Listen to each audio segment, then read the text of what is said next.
Hello दोस्तों, स्वागत है आपका मेरे चैनल उत्तराखंड GKGS में। आज का हमारा टॉपिक है उत्तराखंड के प्रतीक चिन्ह। ठीक है, आज हम उत्तराखंड के प्रतीक चिन्हों के बारे में जानेंगे। उससे पहले हम देखते हैं कि उत्तराखंड का गठन कब किया गया था। उत्तराखंड का गठन 9 नवंबर 2000 को किया जाता है और ये उत्तराखंड का 27वां राज्य बनता है।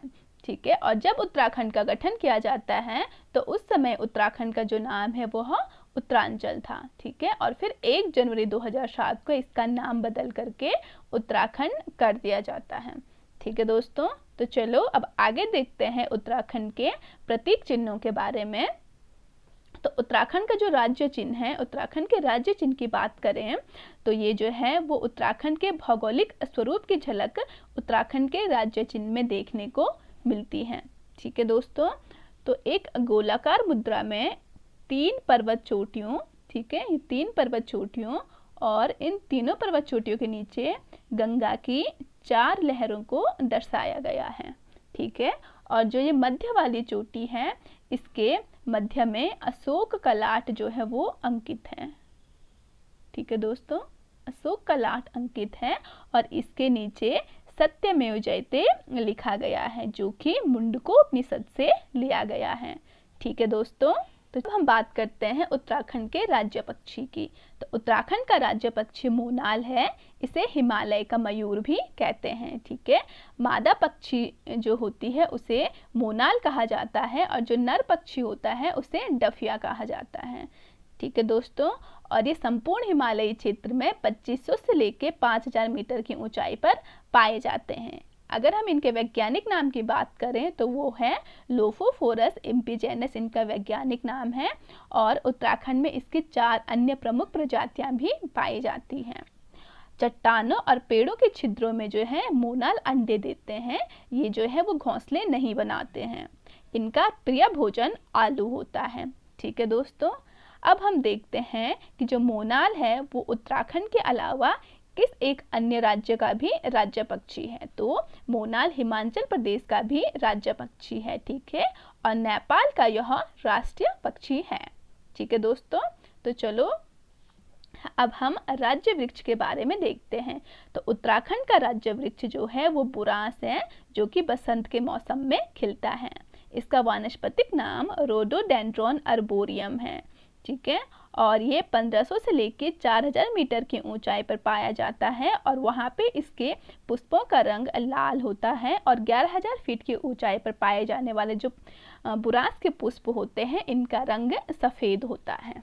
ठीक है, और जो ये पुष्प होते हैं बुरांस के, ये मकर संक्रांति के बाद गर्मी जैसे जैसे बढ़ती है वैसे वैसे धीरे धीरे ये खिलना शुरू करते हैं। ठीक है दोस्तों, अब हम देखते हैं कि बुरांस के क्या फ़ायदे होते हैं। तो बुरांस जो होता है ये हृदय रोग के लिए काफ़ी लाभदायक होता है और इससे प्राकृतिक रंग भी बनाए जाते हैं। ठीक है दोस्तों, अब बुरांस होता है ये 20 से लेके 25 फीट के ऊंचे वृक्ष होते हैं। ठीक है, और इनकी जो लकड़ी होती है वो बहुत ही मुलायम होती है, इसलिए इनका ज़्यादा प्रयोग फर्नीचर वगैरह बनाने में नहीं किया जाता है, लेकिन ईंधन में इसका काफ़ी प्रयोग किया जाता है।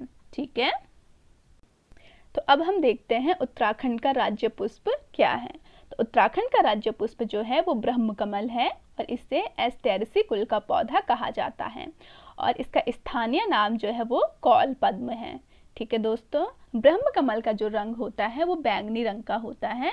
ठीक है, और जो ये पुष्प होता है वो पीली पत्तियों से निकले हुए कमल पात में पुष्प गुच्छ के रूप में खिला हुआ होता है। ठीक है, इसका जो वैज्ञानिक नाम है वो है सोसूरिया अबुएलेटा। अब हम देखते हैं उत्तराखंड में इसकी कितनी प्रजातियां पाई जाती हैं। तो उत्तराखंड में इसकी जो है वो 24 प्रजातियां पाई जाती हैं, जिसमें से फेन कमल और कस्तूरा कमल जो है वो प्रमुख हैं और पूरे विश्व में इसकी 210 प्रजातियां पाई जाती हैं। जो ब्रह्म कमल है वो मध्य हिमालयी क्षेत्रों में 4800 से लेकर 6000 मीटर की ऊंचाई पर पाए जाते हैं। ठीक है, और महाभारत के वन पर्व में इन्हें सौगंधिक पुष्प कहा जाता है और वेदों में भी ब्रह्म कमल का उल्लेख मिलता है। ठीक है दोस्तों,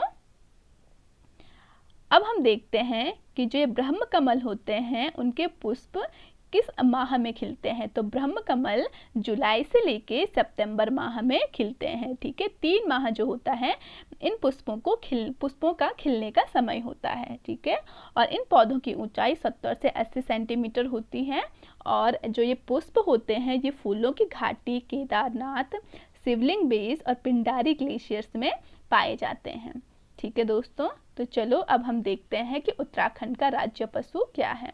तो उत्तराखंड का जो राज्य पशु है वो है हमारा कस्तूरी मृग। ये 3600 से लेके 4400 मीटर की ऊंचाई पर पाया जाता है और इसे हिमालयन मस्क डियर भी कहा जाता है। ठीक है, और ये हिमालयी राज्यों में अधिकतम देखने को मिलता है, जैसे कश्मीर, हिमाचल प्रदेश, सिक्किम हो गया, इन हिमालयी राज्यों में ये देखा जाता है। और इसका जो वैज्ञानिक नाम है वो है मास्कस कासोगास्टर।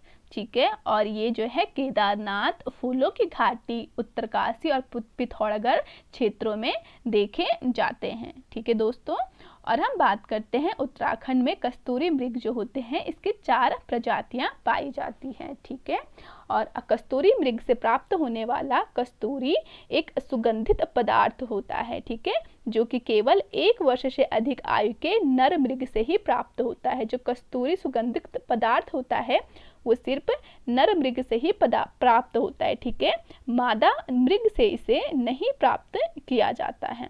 ठीक है दोस्तों, और एक मृग से एक बार में 30 से लेके 45 ग्राम तक कस्तूरी ही प्राप्त होती है। ठीक है, अब हम बात करते हैं कि इस कस्तूरी का प्रयोग कहाँ किया जाता है। तो विभिन्न रोगों के इलाज के लिए इसका प्रयोग किया जाता है, जैसे दमा, निमोनिया, हृदय रोग, टाइफाइड, मिर्गी, ठीक है, आदि रोगों में इसका प्रयोग किया जाता है। उनके लिए इससे औषधि बनाई जाती है और यह एक सुगंधित पदार्थ है, तो इसका प्रयोग जो है वो इत्र, परफ्यूम बनाने में भी किया जाता है। ठीक है दोस्तों, अब हम देखते हैं कि कस्तूरी मृग के लिए संरक्षण केंद्र कहाँ कहाँ हैं।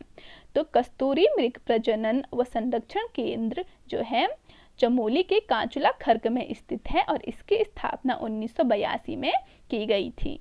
दूसरा है अस्कोट अभ्यारण्य जो है वो पिथौरागढ़ में स्थित है और इसकी स्थापना 1986 में की गई थी। ठीक है, यहाँ पे कस्तूरी मृगों का संरक्षण किया जाता है। ठीक है दोस्तों, तो ये था हमारा आज का टॉपिक। मिलते हैं आपसे नेक्स्ट वीडियो में, तब तक के लिए धन्यवाद।